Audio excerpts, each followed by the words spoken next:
Now to decorate the cakes, I'm going to pipe the buttercream on. And I like to use these disposable piping bags which come on a roll. And I'm using a large petal piping tube.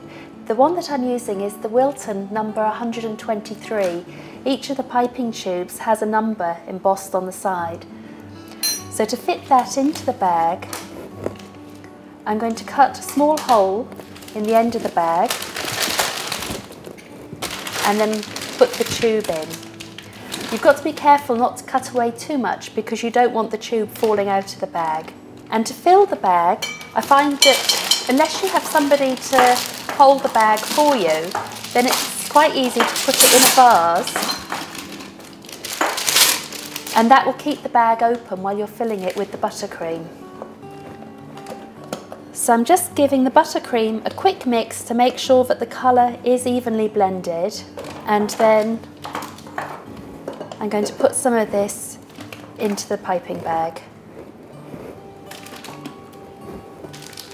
Then I can lift it off the vase,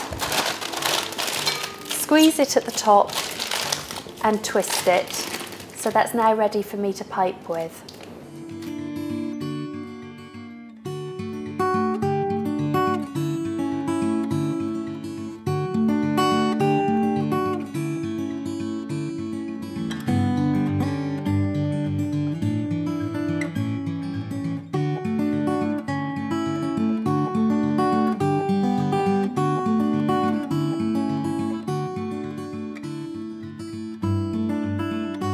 The petal piping tube has a thick side to it and a thin side.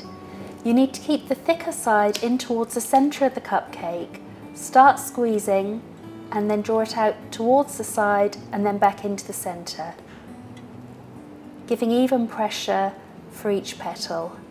And I'm turning it in my fingers as I'm piping it.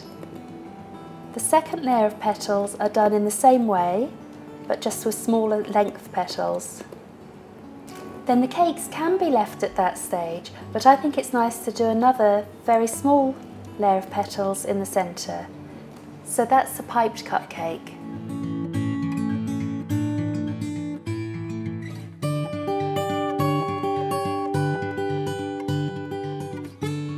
The butterflies for the top are made using flour paste, which can be bought from most cake decorating supply stores. And they're cut out with these plunger cutters, which are made by the company PME, and they come in 3 different sizes. For drying them so the wings stay upright, you need to make a former. So I've got here some foil, which is 4 layers thick. I'm going to fold it in half and then fold back a bit on either side so that when I open it, the butterfly will rest within that V shape to hold the shape for the wings. To roll out the flour paste, I'm using a non-stick board. Just to make sure that the sugar paste doesn't stick, I'm going to dust the board with some corn flour. So I'm kneading the flour paste to get it nice and soft. And all the time that I'm not using the flour paste, I keep it well wrapped in a plastic bag because it dries out very quickly.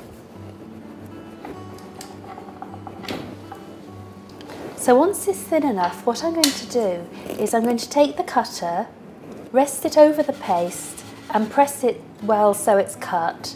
And then I need to firmly press down the embosser, lift the butterfly up and then press the plunger and take it out. And then to frill the edge, I'm going to use the tip of a cocktail stick. So I do the same on the other side. Okay, so once those edges have been frilled, the butterfly gets folded in half and left in the former.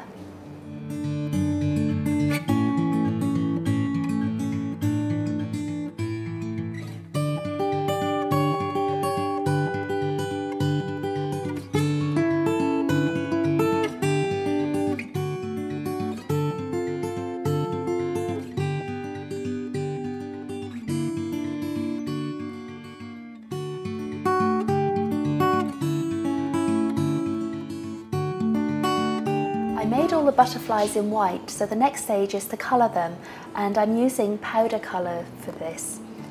To start with, I'm going to brush on some colour using a dry paintbrush, And on this one, I'm going to put some blue onto the edge of the wings.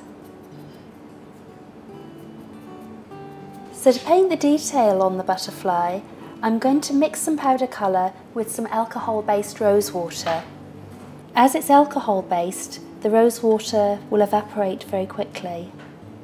So that's my painted butterfly, which I now leave to dry, and then I'll hold it in the steam of a kettle.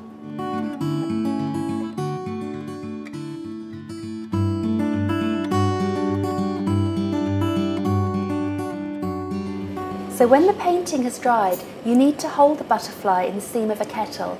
This sets the powder colour and helps to bring out the colour in it a little bit. But you need to take care not to scald yourself over the heat of the kettle. And you just do it until the powder looks slightly damp, and then leave them on a piece of baking parchment to dry.